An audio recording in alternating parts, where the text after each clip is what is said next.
Hey everybody, it's your good buddy Jody Sharp from Superflies for Super Guys, and as you can see, uh, it was a nice hot August day, and I was using the little orange wiggle bum nymph I call it.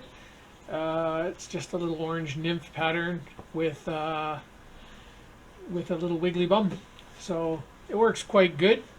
So as you can see, first fish of the day, a nice largemouth bass, about half a pound. It's a pretty nice way to start the day, I think.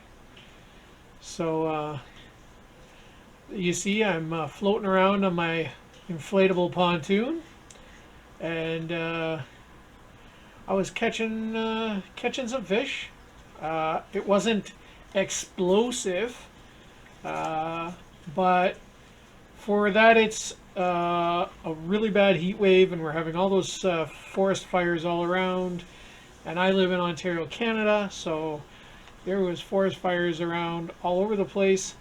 There was smoke in the air because that smoke moves everywhere. So, but it was nice to be out on.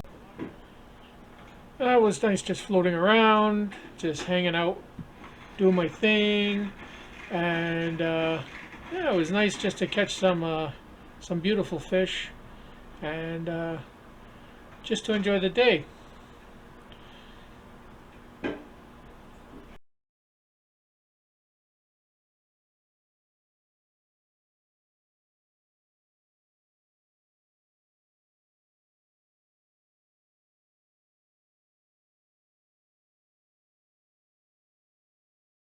Uh, as you can see now, the second fish of the day was this nice, pretty little perch. Again, not a giant, but it's nice. This wiggle nymph is a, I want to say, just subsurface, so it floats, but it also kind of just goes like a little bit, maybe a couple of inches below the water, and so that's really a kind of a cool. When you're retrieving it, give it a slow retrieve, like a figure of eight. It has a really nice wiggle action like that. It looks like it's really kind of swimming, and the bum is just like the abdomen is just wiggling in the water. So it's a really a cool fly. So I really like fishing with this fly. So as you can see, casting around. Again, not super explosive, but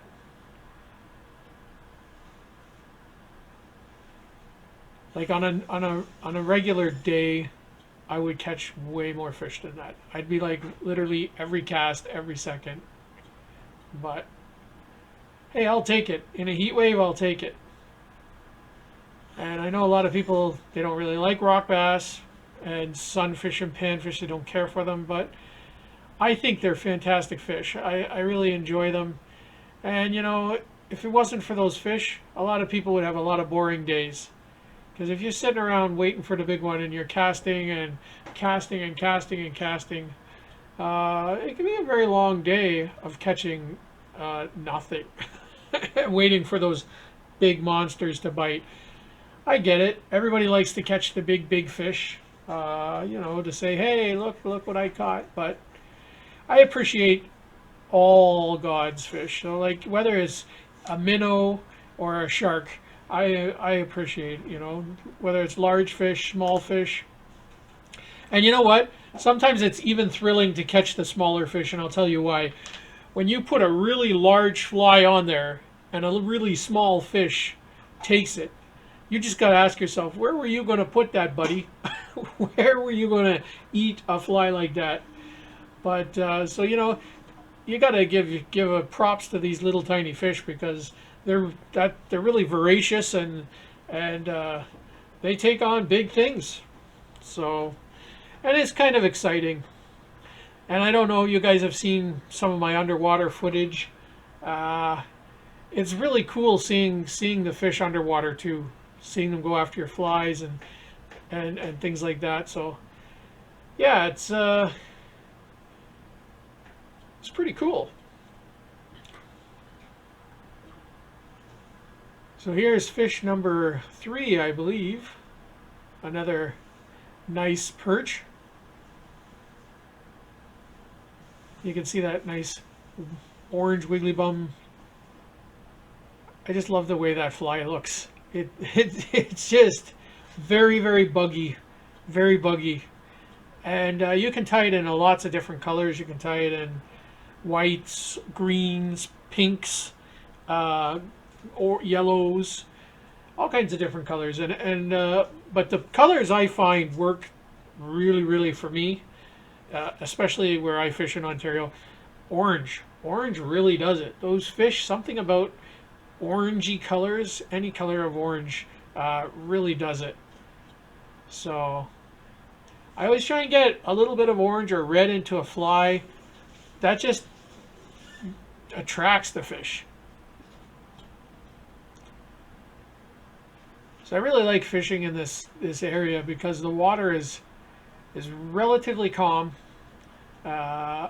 and it's a really kind of weedy area, but it's got like in this where I'm fishing is like closer to that bridge is like really, really weedy, but where I was fishing there's like the weeds stop, so it's like a kind of like a weed line, and at that point break where the weed line is, the fish are hanging out there like tons and tons of fish are there. So I could sit there and fish that weed line all day and do pretty good. There's been some days I'm like 300 fish in the boat. So now if you've been watching my videos, you know I'm a catch and release kind of guy. So any fish I catch, I put them back in the water. I rather see them swim, so I'll catch them on the line, get them on camera, and then let them swim again, because you know what? They're the future generations, and if we don't let any go, there won't be any for our kids to catch and the next generation of anglers. So if you're going to eat a couple, that's fine. Eat a couple. Don't necessarily eat the biggest ones you can find. Those are the spawners, right? Those are the ones that are spawning and making the next generation of fish. So no need to eat every fish you catch. Let some of them back into the water. If you want to enjoy a couple, okay. But you don't have to fill your freezer every day, every time you're out. Make sure you fill your freezer all year long. That's not necessary.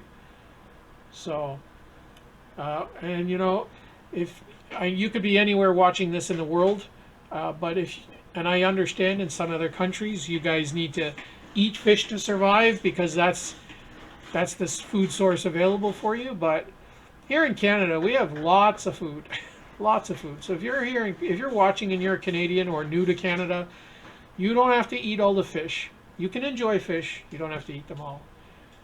As you can see, this was a nice bluegill. So you can see the bluegill really like that as well. So I pretty much fished with orange this day. Everything was orange.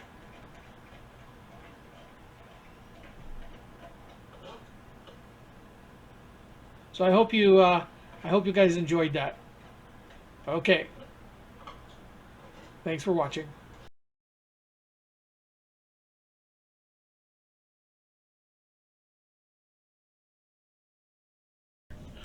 Oh, hey everybody. Jody Sharp from Super Flies for Super Guys. This is kind of like the second part of that day.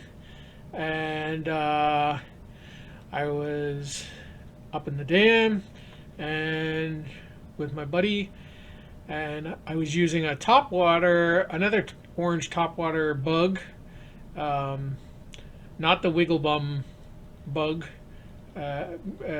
nymph, but just another orange bug topwater, and this bug works just as good, if not maybe a little better even. They're both really, really super effective patterns. It's really hard to tell which one is better. I'm sorry that the image is a little blurry. There was some moisture on my camera, and I needed to wipe it, and I didn't wipe it until I get to the second fish that I caught. So you'll see me now wipe the camera after I catch this fish here, and then you'll be able to see. But they were two nice crappies, and they were definitely worth showing you guys. I catch a lot of crappies on these topwater orange bugs. They just love it. There you can see I cleaned my camera, and there you go, a very pretty crappie, or crappie, whatever, wherever you want to call it, crappie or crappie. I call them crappies, but very pretty fish, very pretty fish. I really love fishing with them, and that orange bug really does it. So shout out to my buddy who is also with me. All right, well, that's going to do it for that one, and I hope you enjoyed these videos today, and we'll catch you on the next video.